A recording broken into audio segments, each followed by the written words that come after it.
Vermont Independent Senator Bernie Sanders has found one unlikely group to rally behind him as he fights alleged establishment media bias: conservatives. The self-proclaimed Democratic socialist and 2020 presidential candidate has drawn sympathy from conservatives and other right-leaning political figures because of the media's dismissive and sometimes downright adversarial treatment of his campaign. One of the first and most egregious examples that spurred the right to defend Sanders was the media's handling of an accusation that Sanders is a secret sexist. Presumably manufactured by Massachusetts Democratic Sen. Elizabeth Warren's campaign. CNN published an article in mid-January claiming that Sanders told Warren he did not believe a woman could win the presidency. The report was based on the account of several anonymous sources, none of whom were actually in the private meeting between the two candidates that took place in 2018. Sanders denied the claims, while Warren has played it more coy, issuing a statement that claimed Sanders disagreed when she said she thought a woman could win in 2020. Related, Warren issues statement, stands by claims that Bernie Sanders told her a woman couldn't win. Despite the he-said-she-said nature of the disagreement, CNN accepted Warren's version of events during the subsequent Democratic debate. CNN reported yesterday, and Senator Warren confirmed in a statement that in 2018 you told her that you did not believe a woman could win the presidential election. Why did you say that? CNN reporter Abby Phillip asked Sanders. Sanders denied the statement again, but CNN refused to couch its allegations when asking Warren how she felt about the event. Sen. Warren, what did you think when Senator Sanders told you that a woman could not win the election? Phillip questioned. Watch. Fox News host and Daily Caller co-founder Tucker Carlson accused CNN of cowing to the Democratic establishment in the way they handled the hit on Sanders, adding that the attack likely backfired because it gave credence to President Donald Trump's repeated assertions that the media is biased. It turns out it's possible to level attacks that are so stupid and so unfair that they wind up helping the person you are trying to hurt. That's a lesson CNN has repeatedly failed to learn in the Trump era, and they were no smarter this time, Carlson said.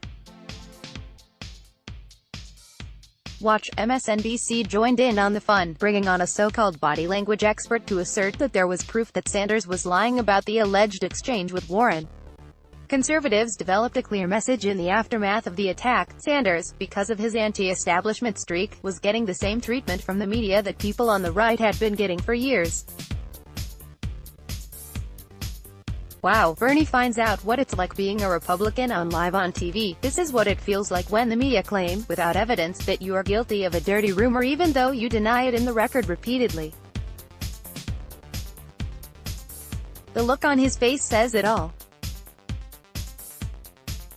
pic.twitter.com/ensktabnwick Benny Johnson, January 15, 2020. I see Elizabeth Warren is trying out her own version of Christine Blasey Ford on Bernie Sanders.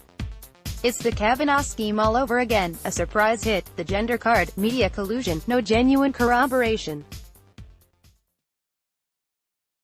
I say disbelieve anything of this sort without hard evidence. Dinesh D'Souza, Dinesh D'Souza, January 15, 2020. It is pretty amazing the lengths the Democratic Party and the media will go to shut down Bernie. It happened last election and it's happening again. Caleb Hull, Caleb J. Hull, January 16, 2020. The reason so many conservatives are defending Bernie with respect to corporate media going all in to crush him is they've so often been on the receiving end of that same dynamic. The Daily Caller News Foundation's Peter Hassan tweeted. The reason so many conservatives are defending Bernie with respect to corporate media going all in to crush him is they've so often been on the receiving end of that same dynamic. https://t.co/j95hdcoff53, Peter J. Hassan, Peter Jasson, January 18, 2020. Disagree with quite literally everything Bernie stands for, but it's unreal to watch the Dem establishment. Establishments in every party are the same, always trying to control the outcome. https://t.co/zdhb6p40ff Rachel Bivard, @Rachel Bivard, January 15, 2020. Despite backlash, the media hasn't stopped its assault on Sanders there. The Daily Beast went on to dig up statements that Sanders made in the 1970s comparing certain types of wage labor to slavery. As the leading member of a self-described radical political party in the 1970s, Bernie Sanders repeatedly compared Vermont workers to enslaved black people. The Daily Beast reported. Exclusive, as Sanders floats at the top of the polls, previously unreported statements from the 70s where he compared predominantly white workers in his home state of Vermont to black slaves may put his past on judgment into question. https://t.co/s8v6gkl5e The Daily Beast, @The Daily Beast, January 23, 2020. The Daily Beast made sure to note that Vermont is a mostly white state, insinuating that Sanders was racist for comparing low-wage and low-skilled labor conditions to slavery, despite such comparisons being relatively commonplace among politicians who speak in terms of Marxist class struggles. Bernie Sanders was right to talk about wage slavery in the 1970s. We should talk about it, too. https://t.co/hexamize Jacobin, @JacobinMag, January 25, 2020. When Bernie Sanders compared wage labor to slavery in the 1970s, he wasn't equating the two. He was drawing on an emancipatory tradition that sees wage labor as shot through with subjugation, and insists on the need to democratize the workplace. https://t.co/hexamize Jacobin, @JacobinMag, January 25, 2020. Sanders was hit by the media again after Joe Rogan, a stand-up comedian and podcast host, said he would probably vote for Sanders on his program. Slate insisted that Sanders shouldn't be touting the endorsement from one of the most popular podcasters in the world, and Vice fretted that Sanders was sending a signal that he endorses bigotry.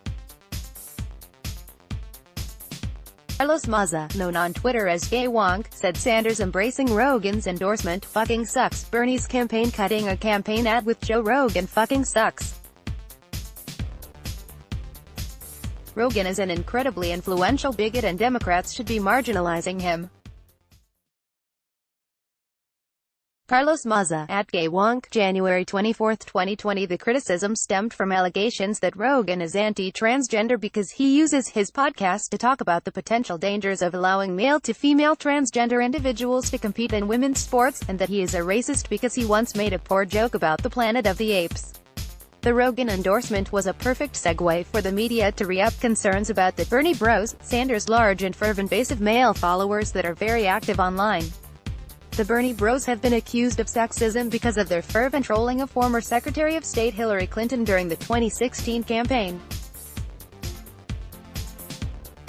The Washington Post ran an article Sunday stating that Sanders' online base was weaponizing Facebook to spread angry memes, essentially comparing online posting to warfare. The Post's piece read similarly to reporting during the 2016 election complaining about Pepe the Frog memes and satirical videos posted across Twitter and Facebook by Trump supporters. The Democrats' corporate media is giving Bernie Sanders a small taste of what Donald Trump endures every day, and Bernie people don't like it, the official War Room account for the Trump campaign tweeted in the aftermath of some of the media's attacks on Sanders. The Democrats' corporate media is giving Bernie Sanders a small taste of what Donald Trump endures every day, and Bernie people don't like it. https://t.co/oxy7qzz3f Trump War Room.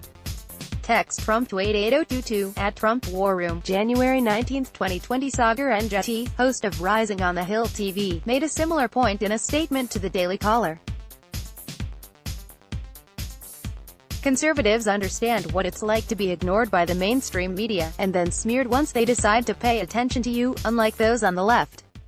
However, they call it out when they see it on both sides, as we saw in CNN's treatment of Bernie Sanders. Enjeti said, "Let's block ads.